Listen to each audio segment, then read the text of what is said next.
കർണാടകയിലെ ധർമ്മസ്ഥലയിൽ മുൻ ശുചീകരണ തൊഴിലാളിയുടെ വെളിപ്പെടുത്തലിന്റെ അടിസ്ഥാനത്തിൽ നടത്തിയ തിരച്ചിലിൽ ആദ്യ സ്പോട്ടിൽ നിന്ന് ഒന്നും കണ്ടെത്താൻ കഴിഞ്ഞിട്ടില്ല. ഇടവിട്ടുള്ള മഴ കൂടുതൽ ആഴത്തിൽ കുഴിയെടുക്കുന്നതിന് തടസ്സമാകുന്നുണ്ട്. പുഴയോട് ചേർന്ന പ്രദേശമായതും ആ തിരച്ചിലിന് പ്രതിസന്ധിയാകുന്നുണ്ട് എന്നാണ് മനസ്സിലാക്കാൻ കഴിയുന്നത്. മുഹമ്മദ് റഹീസ് ധർമ്മസ്ഥലയിൽ നിന്ന് തത്സമയം ചേരുന്നു ഏറ്റവും പുതിയ അപ്ഡേറ്റുകളുമായി.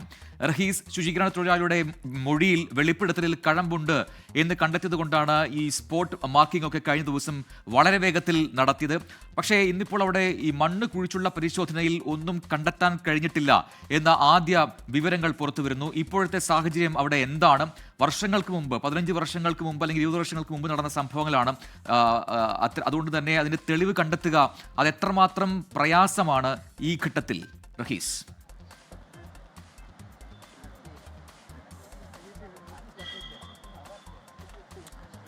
പ്രജിൻ, രാവിലെ തന്നെ ഈ തെരച്ചിൽ ആരംഭിച്ചതാണ്. രാവിലെ ഒരു 11:30 തെരച്ചിൽ ആരംഭിച്ചുവെങ്കിലും ഇതുവരെയും ഈ ആദ്യഘട്ട തെരച്ചിലൊന്നും കണ്ടെത്താൻ കഴിഞ്ഞിട്ടില്ല. ഈ ഫസ്റ്റ് സ്പോട്ടിൽ തന്നെയാണ് ഇപ്പോഴും ഇവർ നിലയുറപ്പിച്ചിരിക്കുന്നത്. SIT സംഘത്തിലെ പ്രധാന ഉദ്യോഗസ്ഥർ എല്ലാവരും ഇപ്പോൾ ഫസ്റ്റ് സ്പോട്ടിൽ തന്നെ എത്തിയിട്ടുണ്ട്. നേരത്തെ ആദ്യഘട്ടത്തിൽ തെരച്ചിൽ നടത്തി അതിനൊരു ബ്രേക്ക് എടുത്തിരുന്നു. അത് 3 അടിക്ക് താഴെ കുഴിച്ചിട്ടും കാര്യമായിട്ടൊന്നും കണ്ടെത്താൻ കഴിയാത്തതിനെ തുടർന്നാണ് ആദ്യഘട്ടത്തിൽ തെരച്ചിൽ കഴിഞ്ഞൊരു ബ്രേക്ക് എടുത്തത്. അതിനിടയിലാണ് പിന്നീട് ഈ മണ്ണുമാന്തി യന്ത്രം കൊണ്ടുവരികയും അവിടെ ഒരു പരിശോധന നടത്തുകയും ചെയ്യുന്നത്. നമ്മുടെ ഈ ദൃശ്യങ്ങളിൽ നിന്ന് നമുക്ക് വ്യക്തമാകുന്നുണ്ട് അവിടെ ഇപ്പോഴും പരിശോധന തുടർന്നുകൊണ്ടിരിക്കുകയാണ്, മണ്ണ് മാറ്റിയുള്ള പരിശോധന. ഇതിൽ SIT സംഘം പ്രധാനമായിട്ടും പറയുന്നത് ആദ്യ സ്പോട്ടാണിത്. ഈ സ്പോട്ടിന് വളരെ ഏറെ പ്രത്യേകതകളുണ്ട്. ഒന്നാമത്, ഇവിടെ ഇപ്പോൾ നല്ല മഴയുണ്ട് എന്നുള്ളത് നിലവിൽ തെരച്ചിലിനെ പ്രതിസന്ധിയിലാക്കുന്നു. മറിച്ച് ഇത് പുഴയോട് ചേർന്നിട്ടുള്ള ഒരു പ്രദേശമാണ്.